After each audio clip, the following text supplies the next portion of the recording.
Have you been getting a lot of Japan content on your social media explore pages recently? Over the last year or two, I've noticed that Japan has become an ever increasingly popular destination that a lot of people have started to romanticize online. Whether it be a must eat at restaurants in Tokyo video, or a must do attractions in Kyoto video, or even a guide to tattoo-friendly onsens across the country, there's been a noticeable uptick in travel and tourist-related content surrounding Japan. Especially in America, it seems like we are absolutely obsessed with going to Japan, but it hasn't always been like that. Remember when weeaboos, essentially social outcasts who did nothing all day but watch anime hoping they could one day magically turn Japanese, were looked down upon and made fun of? I mean, to be fair, they still kind of are, but they're more accepted nowadays. Over the last several years, it's become normal to love Japan. Old classmates that could be anything but the weeaboo type are suddenly posting travel photos of them in Tokyo. I mean, I'll come across a dozen reels in an hour talking about 7-Eleven chicken. I'll get a bajillion reels on Instagram about Mount Fuji. Like, the Japan content is endless. Loving Japan isn't just a weeaboo thing anymore. The numbers don't lie either. In 2018, the peak month for US tourists visiting Japan reached 161,000, and in 2023,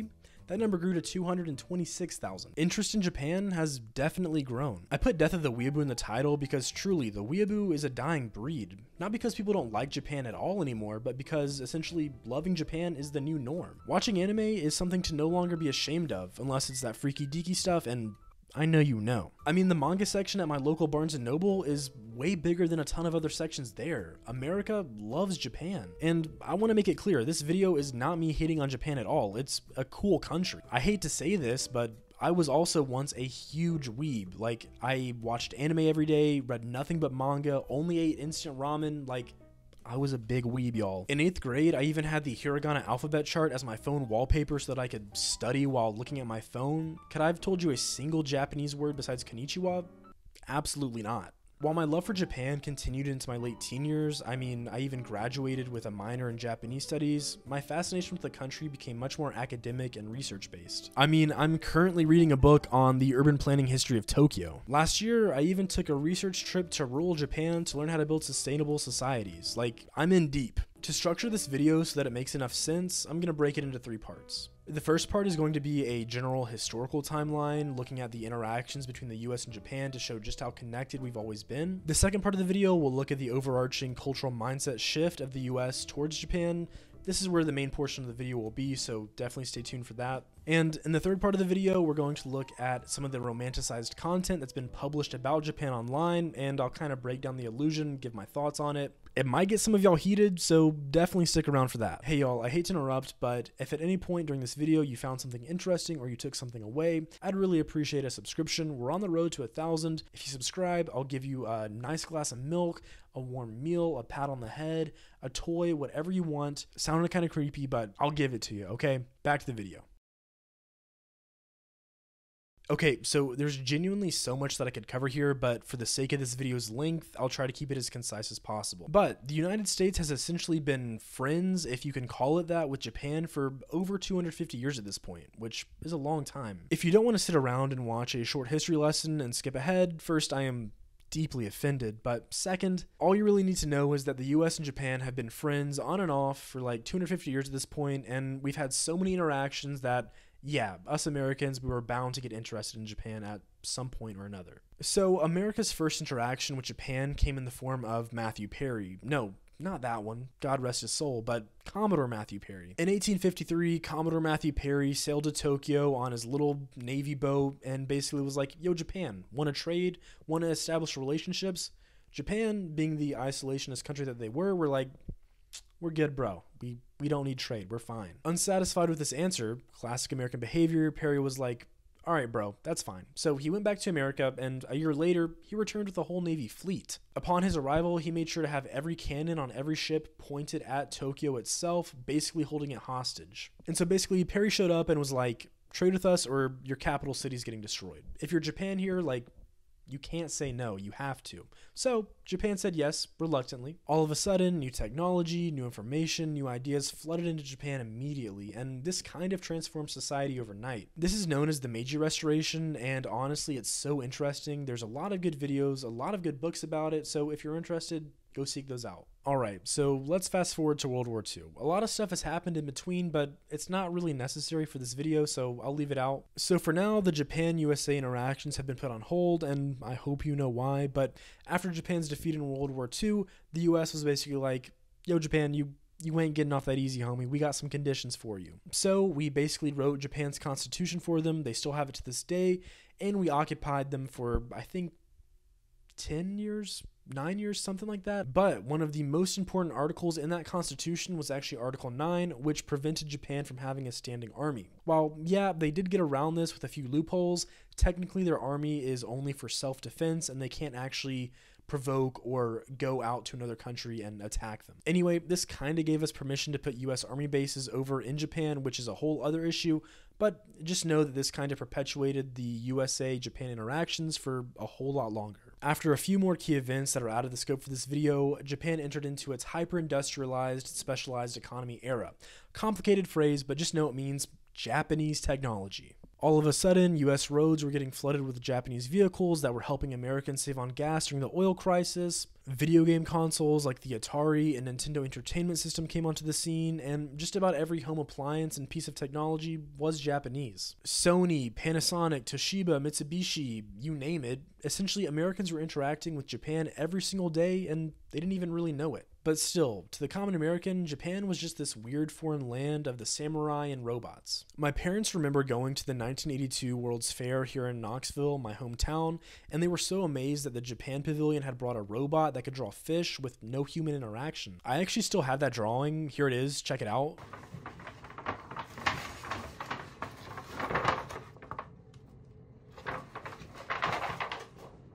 So why does all this background really matter? Well, to be fair, even though Japan and the US were interacting, there wasn't this obsession like we see today. But when did interests start to change? When did this guy show up? As I said in the beginning of this video, over the last few years, it seems like Japan has become that new cool kid at school. Everyone's interested in them, they've got a cool new haircut, maybe a swanky new backpack, whatever. I'm going to miss out on a lot of things and skip over a bunch of stuff. I mean, it seems to be the common theme for this video. There's a lot more that I want to say, but I just don't think I have time, so I want to hit the important bits. To say Japan only started to gain cultural prominence in the early 2000s in America would straight up be a lie. Anime has actually been airing in the US since the mid-60s, but it was mainly targeted towards kids. Speed Racer, Astro Boy, Star Blazers, all of it, it's been around for a while. But still, even with these Japanese shows airing on American television, there wasn't this fascination like we see today. And sure, during the 80s and 90s, Japanese culture was everywhere, from video games to food to anime to manga, it was all there. Japan was popular, but again, it wasn't anywhere near what it is today. I think for the focus of this video and what I want to say, we actually need to skip ahead a bunch of years and focus on the late 2000s and 2010s. TikTok, Instagram Reels, social media in general weren't really a thing. Sure, you had MySpace, but message boards and websites were king back in the day. At this point in time, and I'm talking like mid-2000s, true obsession beyond just being like, yeah, this anime is pretty cool, was still really niche and uncommon. The weeb was alive and well. They were getting shunned, they were getting made fun of by the larger society, they were going off. You think Japan is cool?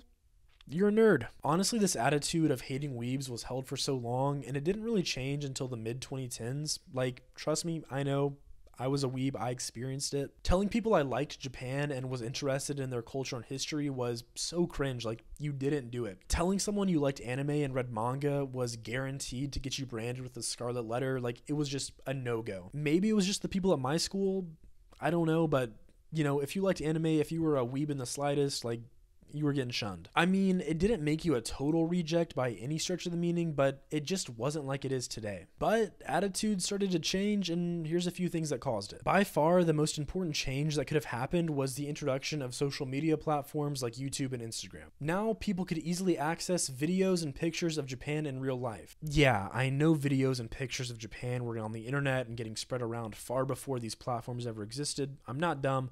I'm just saying that these platforms gave these videos and photos a chance to reach a much wider audience. Now people are getting to see that must eat at restaurants in Tokyo video, and they're getting an idea of what Japan has to offer outside of anime and ramen. And I don't mean to be reductive, but for some people, a lot of people, this was the first time they're actually getting to see in-depth, on-ground footage of Japan and what it has to offer. Also, you cannot discount all the travel and Japan-based YouTubers. Like, they've done such a good job at spreading how cool Japan is. In particular, I love Abroad in Japan. He does such a great job at showcasing the weird and often forgotten parts of Japan. I've been watching him for nearly 10 years now, and he was a big reason why I got so into Japan in the first place. Japan YouTube is such a huge niche, and it's done such a good job of popularizing the country and getting people actually interested in visiting it. Want to know what a Japanese bullet train private cabin looks like? There's a video for that. Want to see Harajuku at its busiest? There's a video for that. Want to see what life is like in northern Hokkaido? There's a video for that. There's just so much Japan content on YouTube and Instagram that it's done such a good job at popularizing the country.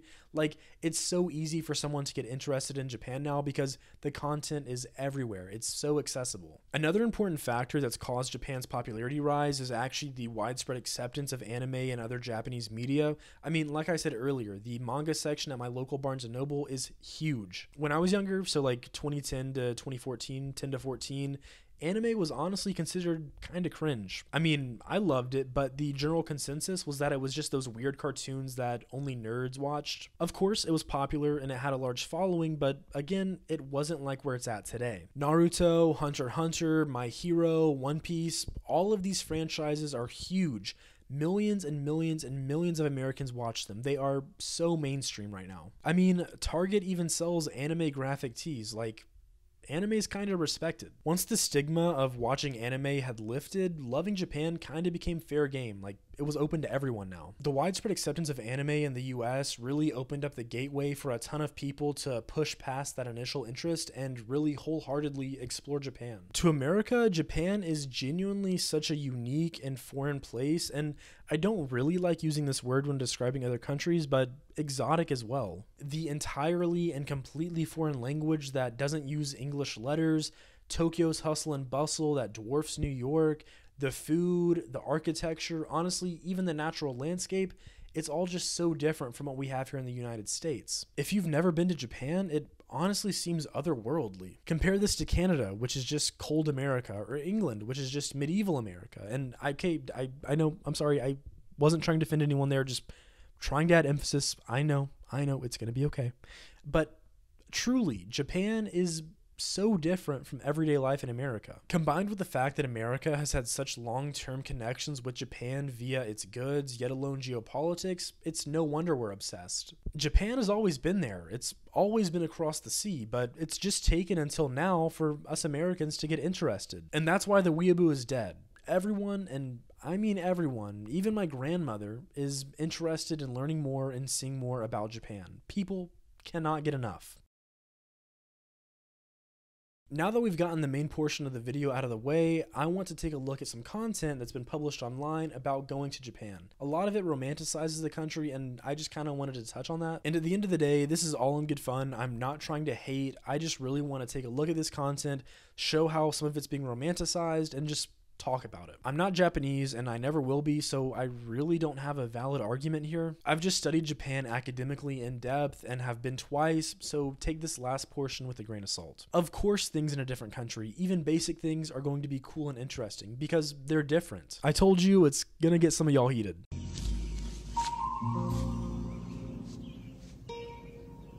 What the fuck is this piece of shit?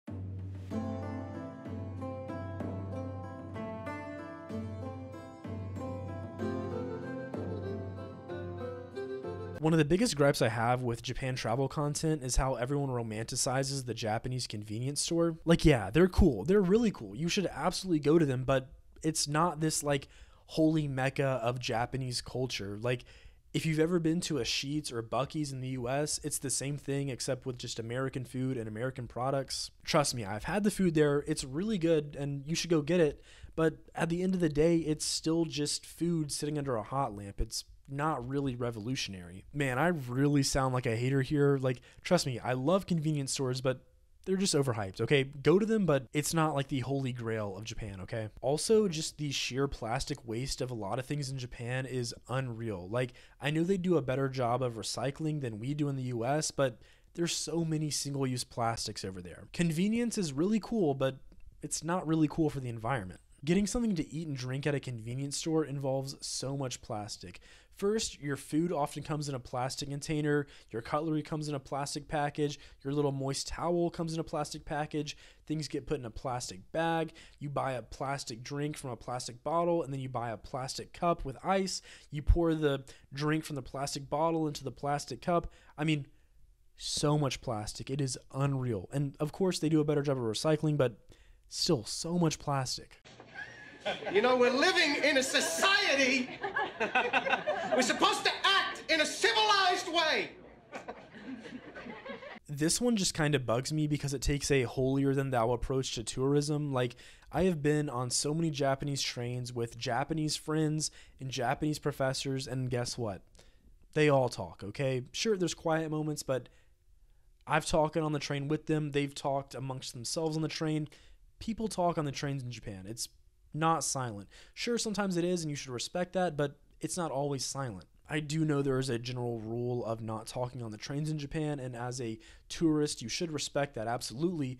But if other people are talking on the train, and it seems like the general consensus is like, okay, we're talking on the train, don't look down on other people for talking on the train, because the Japanese are also talking on the train. Like, it's okay. To say you can't talk at all and to actually look down on someone else for talking on the train is just cringe. Like, have you been on more than one train in Japan? People talk. A little check-in. How are we doing, y'all? Are we hanging in there? Have I gotten some of y'all heated? Probably, but we trudge on.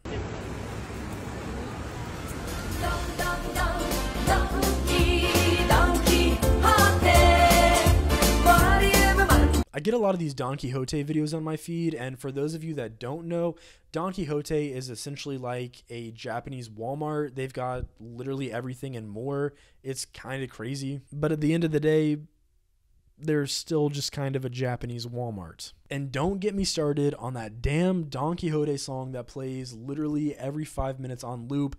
It's maddening. Like, if you spend more than 15 minutes in one of these stores, it's going to drive you crazy, trust me. And it's not just Don Quixote videos, but it's a problem with a lot of Japan content in general. It's all about consumerism. And I think this next video does a good job of showing that sentiment.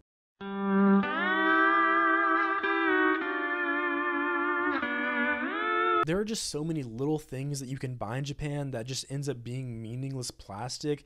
Like, go to the gachapon. That is fun. It's awesome, but do 5. Don't do 25. Of course, if people want to spend their money and time that way, then go for it. I'm not going to stop you. I'm not going to hate, but at the same time, there's so much more to Japan than just spending hours navigating through retail mazes. Go to that unpopular temple. Go to that secret garden. Hike those castle steps. Experience Japan for its beauty and history. It's not just a massive trinket shop.